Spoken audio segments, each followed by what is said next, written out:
Listed financial assets held for more than a year will be classified as long-term, while unlisted financial assets and all non-financial assets will have to be held for at least 2 years to be classified as long-term. Unlisted bonds and debentures, debt mutual funds, and market-linked debentures, irrespective of holding period, however, will attract tax on capital gains at applicable rates.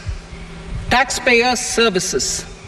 All the major taxpayer services under GST and most services under customs and income tax have been digitalized.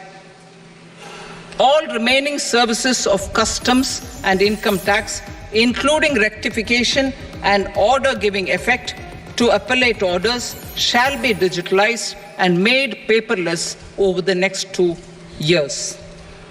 Litigation and appeals.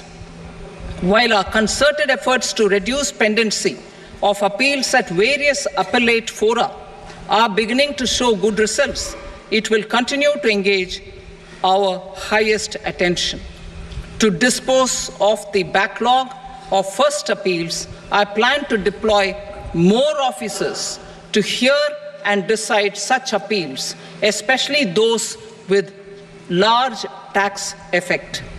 For resolution of certain income tax disputes pending in appeal, I am also proposing Vivad Se Vishwas Scheme 2024. Further, I propose to increase monetary limits for filing appeals related to direct taxes, excise, and service tax in the tax tribunals, high courts, and Supreme Court to 60 lakh rupees, 2 crore rupees, and 5 crore respectively, with a view to reduce litigation and provide certainty in international taxation. We will expand the scope of safe harbor rules and make them more attractive. We will also streamline the transfer pricing assessment procedure. Employment and investment. I have a few proposals to promote investment and foster employment. First of all, to bolster the Indian startup ecosystem, boost the entrepreneurial spirit, and to support innovation, I propose to abolish the so-called angel tax for all classes of investors. Second, there is tremendous potential for cruise tourism in India. To give a fillip to this employment-generating industry, I am proposing a simpler tax regime for foreign shipping companies operating domestic cruises in the country. Third, India is a world leader in the diamond cutting and polishing industry, which employs a large number of skilled workers. To further promote the development of this sector, we would provide for safe harbor rates for foreign mining companies selling raw diamonds in the country. Fourth, to attract foreign capital for our development needs, I propose to reduce the corporate tax rate on foreign companies from 40 to 35%. Deepening the tax base. I have a couple of proposals for deepening the tax base.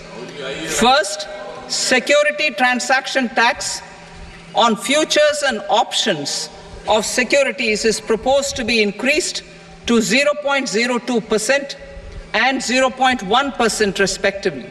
Second, for reasons of equity, I propose to tax income received on buyback of shares in the hands of recipients.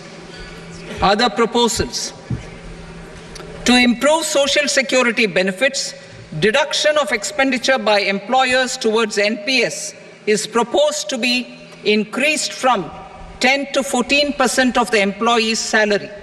Similarly, deduction of this expenditure up to 14% of salary from the income of employees in private sector, public sector banks and undertakings opting for the new tax regime is proposed to be provided. Indian professionals working in multinationals get ESOPs and invest in social security schemes and other movable assets abroad. Non-reporting of such small foreign assets has penal consequences under the Black Money Act. Such non-reporting of movable assets up to 20 lakh rupees is proposed to be depenalized.